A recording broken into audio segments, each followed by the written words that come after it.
बिस्मिल्लाहिर्रहमानिर्रहीम। अस्सलाम वालेकुम। हम रैंडम फॉरेस्ट की वर्किंग को पढ़ रहे हैं और हमने रैंडम फॉरेस्ट के अंदर बूटस्ट्रैपिंग और बैकिंग को पिछले मॉड्यूल में स्टडी कर लिया था। इस मॉडल के अंदर हम ट्री एग्रीगेशंस और प्रेडिक्शंस के मेथड को देखेंगे। हमने पहले देखा था कि जब हम बूटस्ट्रैपिंग करते हैं तो हम डेटा के डिफरेंट सैंपल्स बनाते हैं और रैंडम फॉरेस्ट के अंदर मौजूद डिफरेंट डिसीजन ट्रीज को वो different subsets of the data दे देते हैं, जिसके ऊपर वो रैंडम फीचर सिलेक्शन के ज़रिए से काम करते हैं। इसकी एग्जांपल ये हो सकती है कि जो भी हमारे पास डेटा सेट है उसमें पहला जो ट्री है हमारे पास वो इनकम और एज को यूज़ करे और दूसरा ट्री हमारा क्रेडिट स्कोर और डेब्ट को यूज़ करे। तो ये हम बैंकिंग के डेटा की बात कर रहे हैं जिसमें हमारे पास जो फीचर्स हैं वो इनकम, एज, क्रेडिट स्कोर और डेट है। ये मेथड यूज़ करने की वजह से हमारे पास डाइवर्सिटी आ जाती है डेटा के अंदर भी और उनके रिज़ल्ट के तौर पे फीचर्स के अंदर भी। इसकी वजह से हमारे पास एक बड़ी रोबस्ट किस्म की एनसेम्बल आ जाती है। एनसेम्बल हमने देखा था कि हम बहुत सारे वीक क्लासीफायर्स को कंबाइन करके एक स्ट्रॉन्ग क्लासीफायर बना देते हैं। रैंडम फॉरेस्ट के केस में हमारे पास जो वीक क्लासीफायर्स हैं वो डिसीजन ट्रीज हैं जो different subsets of the data और different subsets of the features के ऊपर ट्रेंड होंगे।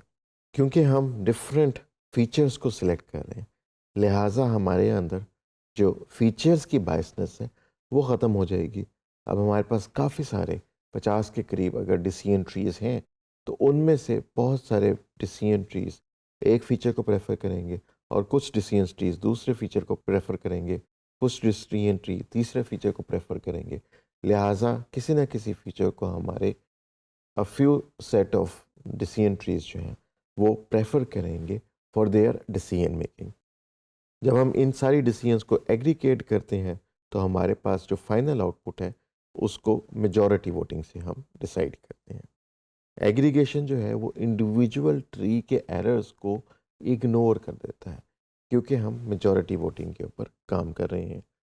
जब हम रिग्रेशन में जाते हैं तो हम इंडिविजुअल ट्रीज़ की जो आउटपुट आई है उसके फाइनल आउटपुट निकालने के लिए उन इंडिविजुअल आउटपुट्स का एवरेज ले लेते हैं।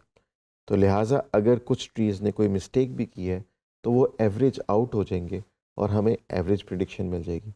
मिसाल के तौर पर अगर हम हाउस प्राइसेस को प्रिडिक्ट करना चाह रहे हैं और किसी ख़ास हाउस के लिए एक ट्री ने 300K की आउटपुट दी, दूसरे ने 310 की आउटपुट दी, तीसरे ने 290 की आउटपुट दी, चौथे ने 305 की आउटपुट दी, तो इन सब की एवरेजेस करेंगे तो हमें 300K की फाइनल आउटपुट मिल जाएगी।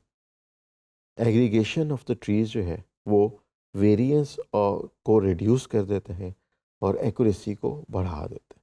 मिसाल के तौर पर अगर सिंगल ट्री की एक्यूरेसी जो है वो 78% के करीब आ रही है तो 100 ट्री रैंडम फॉरेस्ट की 90% तक भी जा सकती है। इसी तरह हमारे पास अगर डेटा के अंदर बहुत ज़्यादा नॉइस है या बहुत ज़्यादा आउटलायर्स हैं और हम उनकी इफ़ेक्टिवली आउटलायर रिमूवल नहीं कर सके तो ट्रीज़ की एग्रीगेशन जो है वो रोबस्ट तरीके से उस नॉइज़ी डेटा और उस सेट ऑफ आउटलायर्स को इग्नोर करने में कामयाब हो जाती है। सिमिलरली रैंडम फॉरेस्ट का एक और फ़ायदा ये है कि ये हाई डायमेंशनल डेटा को भी इफ़ेक्टिवली हैंडल कर लेता है। क्योंकि हाई डायमेंशनल डेटा का मतलब ये है कि उसके अंदर फीचर्स की एक बहुत बड़ी तादाद होगी, तो हम फीचर्स के सबसेट्स बना के डिफरेंट डिसीजन ट्रीज़ को दे देते हैं और वो बेहतर परफॉर्म करते हैं, बजाय इसके कि हम ह्यूज नंबर ऑफ़ फीचर्स पे कोई एक बहुत बड़ा डिसीजन ट्री ट्रेन करने की कोशिश करें। फीचर की जो इम्पोर्टेंस रैंकिंग है उसकी बुनियाद पे जो हमने डिफरेंट डिसीजन ट्रीज़ के अंदर फीचर्स रन किए होंगे और जो हमारे आउट ऑफ बैग सैंपल्स रह जाते हैं उसके ऊपर जो हम लोकलाइज टेस्टिंग कर लेते हैं, उसकी वजह से हमारे मॉडल की इंटरप्रेटेबिलिटी और उसकी परफॉर्मेंस काफ़ी इम्प्रूव हो जाती है। हमारे पास जो फ़ायदा होता है रैंडम फॉरेस्ट का की फ़ायदा वो ये है कि बहुत सारे अनकोरिलेटेड ट्रीज़ की जो ट्रेनिंग है वो बूटस्ट्रैप्ड सैंपल्स के ऊपर हो जाती है। हम उनकी प्रिडिक्शंस को एग्रीगेट कर लेते हैं, जिससे हमें लो वेरिएंस, हाई एक्यूरेसी और रोबस्ट प्रोडिक्शंस मिल जाती हैं। अब हम चलते हैं पाइथन की तरफ और रैंडम फॉरेस्ट की मज़ीद प्रैक्टिस करते हैं और उसको एक्सप्लेन करने की कोशिश करते हैं। इस दफ़ा हम एक डिफरेंट डेटा सेट यूज़ करेंगे जो कि है ब्रेस्ट कैंसर का डेटा सेट।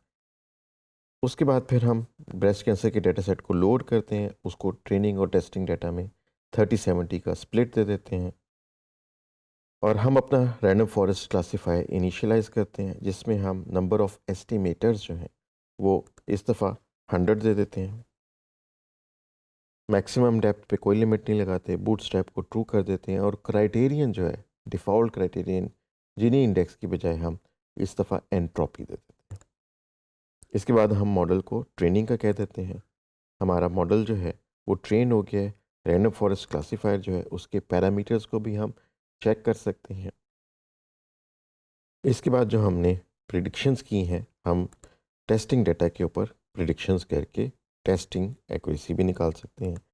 यहाँ पे अब हमने क्या किया, एक्यूरेसी निकाली, उसकी कन्फ्यूजन मैट्रिक्स निकाली और क्लासिफिकेशन के डिफरेंट पैरामीटर्स भी देख लिए। अब हम देख सकते हैं कि ब्रेस्ट कैंसर जो है ये हमारा बाइनरी क्लासिफायर है। बाइनरी क्लासिफायर का मतलब ये होता है कि हम किसी क्लास के होने या ना होने को प्रिडिक्ट कर रहे हैं, यानी हमारी जो क्लासेस होंगी वो येस और नो होंगी कि क्या ये वाली जो क्लास जिसको हम प्रिडिक्ट करना चाह रहे हैं ये इस डेटा सेट में मौजूद है या नहीं है।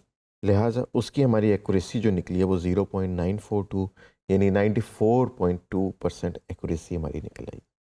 नेक्स्ट हमने कन्फ्यूजन मैट्रिक्स बनाई, जिसमें हमने देखा कि वो पहली क्लास के 58 सैंपल्स को पहली क्लास ही कह रहा है, पहली क्लास के 6 सैंपल्स को दूसरी क्लास कह रहा है, दूसरी क्लास के 4 सैंपल्स को पहली क्लास कह रहा है और दूसरी क्लास के 103 सैंपल्स को दूसरी क्लास ही कह रहा है। तो जो कन्फ्यूजन मैट्रिक्स होती है इसमें जो डायगोनल्स की वैल्यूज़ होती हैं वो हमारे लिए गुड वैल्यूज़ होती हैं।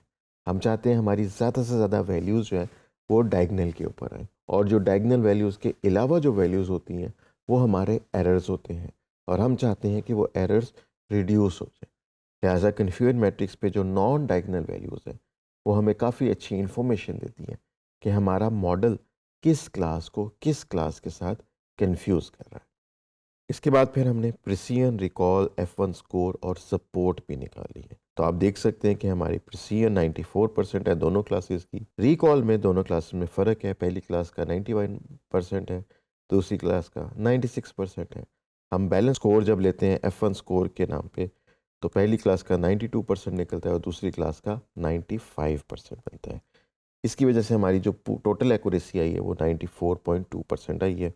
सपोर्ट हमारे पास पहले क्लास की 64 सैंपल्स है और दूसरी क्लास के 107 सैंपल्स है। यहाँ पे हम एक्यूरेसी जो है उसकी वैल्यू यहाँ पे ले सकते हैं। मैक्रो एवरेज जो है हम देखते हैं और वेटेड एवरेज भी देख लेते हैं, तो हमारे पास ये वैल्यूज़ इनकी आ जाती हैं। अब इसके बाद हम क्या करते हैं कि हम अपना जो रैंडम फॉरेस्ट है उसको मज़ीद स्टडी करते हैं कि इसके अंदर जो डिफरेंट डिसीजन ट्रीज़ हैं वो कंट्रीब्यूट कैसे कर। तो हम ये देख सकते हैं कि फीचर इंपॉर्टेंस जो है अक्रॉस ऑल ट्रीज़ जो है उसकी एवरेजेस कैसी हैं। वर्स्ट कॉन्केव पॉइंट्स जो हैं वो 0.1602 के करीब आए हैं, जो कि काफ़ी बुरी वैल्यू है। वर्स्ट एरिया जो है वो 0.1405 आ रहा है। वर्स्ट जो पैरामीटर है हमारा वो 0.855 है। वर्स्ट रेडियस 0.0808 है और मीन रेडियस जो है हमारा 0.074। ये हमारी स्टेटिस्टिकल वैल्यूज़ हैं जो हमारे रैंडम फॉरेस्ट के अंदर जो डिसीजन ट्रीज़ हैं उनकी एवरेज इंपॉर्टेंस वैल्यूज़ को बता रहे हैं।